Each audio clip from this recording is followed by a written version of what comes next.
Boa Nova. Obra psicografada por Francisco Cândido Xavier, pelo espírito Humberto de Campos.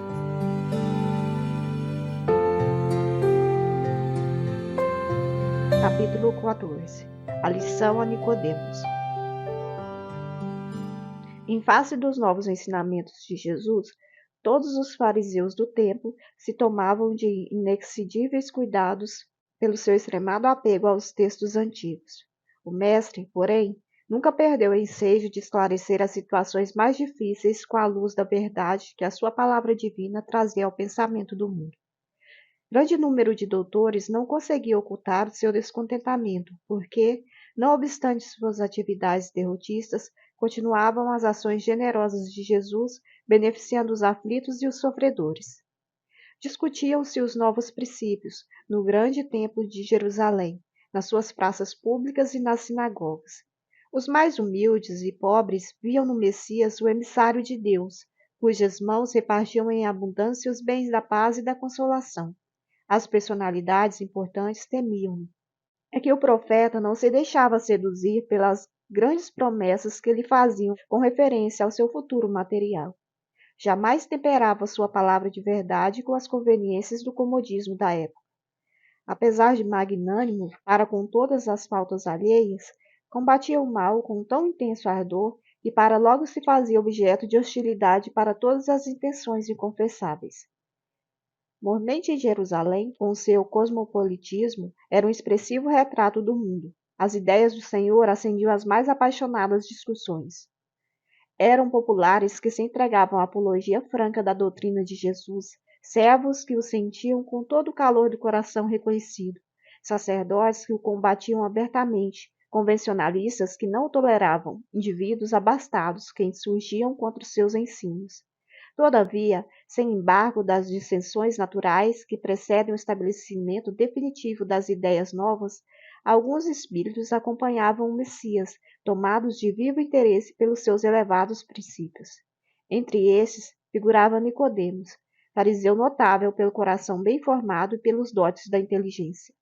Assim, uma noite, ao cabo de grandes preocupações e longos raciocínios, procurou a Jesus, em particular, seduzido pela magnanimidade de suas ações e pela grandeza de sua doutrina salvadora. O Messias estava acompanhado apenas de 2 dos seus discípulos e recebeu a visita com a sua vontade costumeira. Após a saudação habitual e revelando as suas ânsias de conhecimento, depois de fundas meditações, Nicodemos dirigiu-se-lhe respeitoso.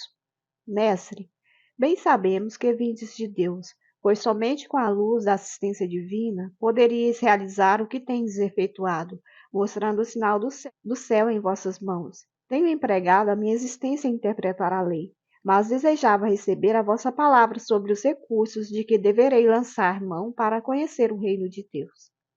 O mestre sorriu bondosamente e esclareceu. Primeiro de tudo, Nicodemos, não basta que tenhas vivido a interpretar a lei. Antes de raciocinar sobre as suas disposições, deverias ter sentido os textos. Mas, em verdade, devo dizer-te que ninguém conhecerá o reino do céu sem nascer de novo. Como pode um homem nascer de novo sendo velho? Interrogou o fariseu altamente surpreendido. Poderá, porventura, regressar ao ventre de sua mãe? O Messias fixou nele os olhos calmos, consciente da gravidade do assunto em foco, e acrescentou. Em verdade, reafirmo-te ser indispensável que o homem nasça e renasça, para reconhecer plenamente a luz do Rei. Entretanto, como pode isso ser? Perguntou Nicodemos, perturbado.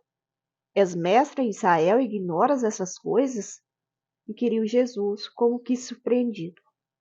É natural que cada um somente testifique aquilo de que saiba, porém, precisamos considerar que tu ensinas.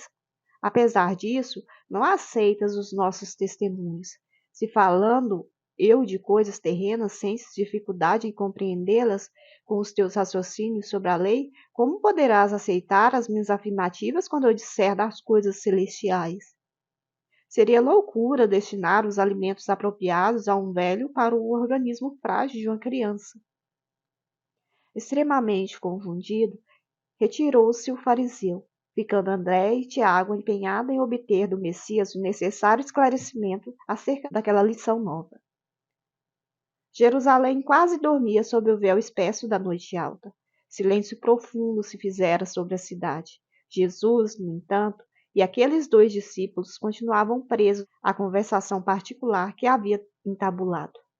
Desejavam eles ardentemente penetrar o sentido oculto das palavras do Mestre. Como seria possível aquele renascimento? Não obstante os seus conhecimentos, também partilhavam da perplexidade que levara Nicodemos a se retirar profundamente surpreendido. Por que tamanha admiração em face dessas verdades? Perguntou-lhes Jesus bondosamente. As árvores não renascem depois de podadas? Com respeito aos homens, o processo é diferente, mas o espírito de renovação é sempre o mesmo. O corpo é uma veste, o homem é seu dono. Toda roupagem material acaba rota, porém, o homem, que é filho de Deus, encontra sempre em seu amor os elementos necessários à mudança do vestuário. A morte do corpo é essa mudança indispensável, porque a alma caminhará sempre, por meio de outras experiências, até que consiga a imprescindível provisão de luz para a estrada definitiva do reino de Deus, com toda a perfeição conquistada ao longo dos rudes caminhos. André sentiu como que uma nova compreensão lhe felicitava o espírito simples e perguntou: Mestre, já que o corpo é como que a roupa material das almas, por que não somos todos iguais no mundo? Vejo belos jovens, junto de aleijados e paralíticos. Acaso não tenho ensinado, disse Jesus, que tem de chorar todo aquele que se transforma em instrumento de escândalo? Cada alma conduz consigo mesmo o inferno ou o céu que edificou no âmago da consciência. Seria justo conceder-se uma segunda veste mais perfeita e mais bela ao espírito rebelde que estragou a primeira? Que diríamos da sabedoria de nosso Pai, se facultasse as possibilidades mais preciosas aos que as utilizaram na véspera para o roubo, o assassínio, a destruição?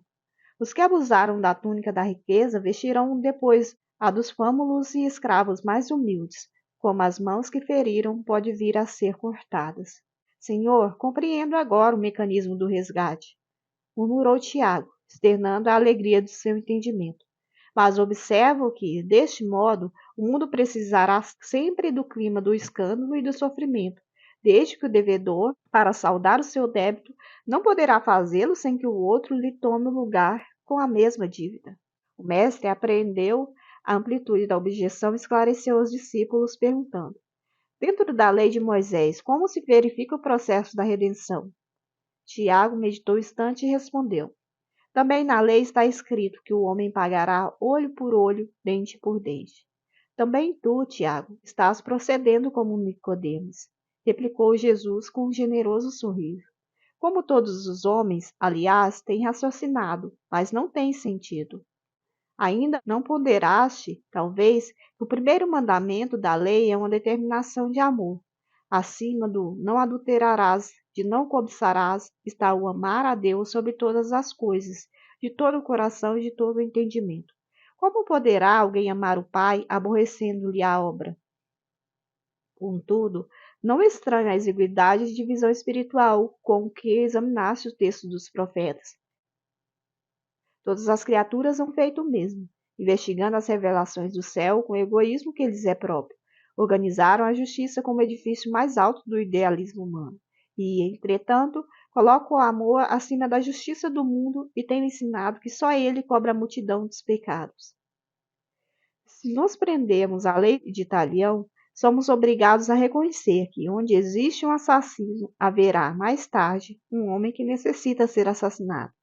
Com a lei do amor, porém, compreendemos que o verdugo e a vítima são 2 irmãos, filhos do mesmo pai. Basta que ambos sintam isso para que a fraternidade divina afaste os fantasmas do escândalo e do sofrimento. Ante as elucidações do mestre, os 2 discípulos estavam maravilhados. Aquela lição profunda esclarecia-os para sempre. Tiago, então, aproximou-se e sugeriu a Jesus que proclamasse aquelas verdades novas na pregação do dia seguinte. O mestre dirigiu-lhe um olhar de admiração e interrogou: Será que não compreendeste?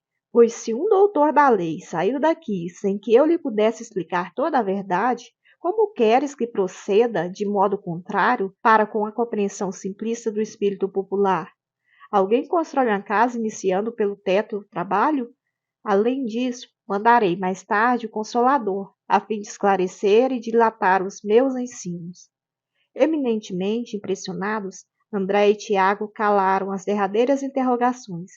Aquela palestra particular, entre o Senhor e os discípulos, permaneceria guardada na sombra leve da noite em Jerusalém, mas a lição a Nicodemos estava dada. A lei da reencarnação estava proclamada para sempre, no Evangelho do Reino.